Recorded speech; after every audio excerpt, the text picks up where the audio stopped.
मुस्लिम शरीफ की हदीस पाक है, इसके रावी जो हैं सैयदना अबू हुरैरा रज़ियल्लाहु ताला अन्हु हैं।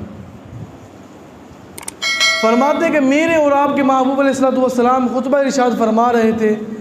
खुतबे के अंदर सरकार ने फरमाया कि ए मुसलमानों, ए मोमिनों, हमने तुम पर हज को फ़र्ज़ कर दिया।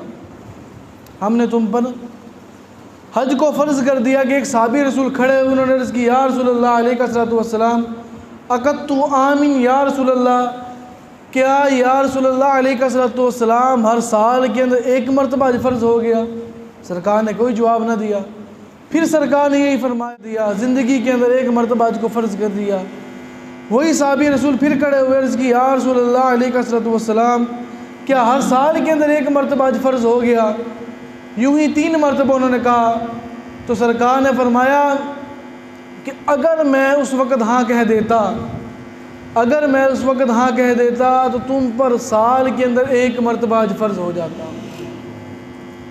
साल के अंदर हज को एक मरतबा फ़र्ज़ हो जाता। सरकार फरमाते हैं कि जब मैं कलाम ना कर लूँ, जब मैं अपनी बात को मुकम्मल ना कर लूँ, उस वक़्त तक तुम सवाल ना किया करो, सवाल ना किया करो, बल्कि खामोश रहा करो।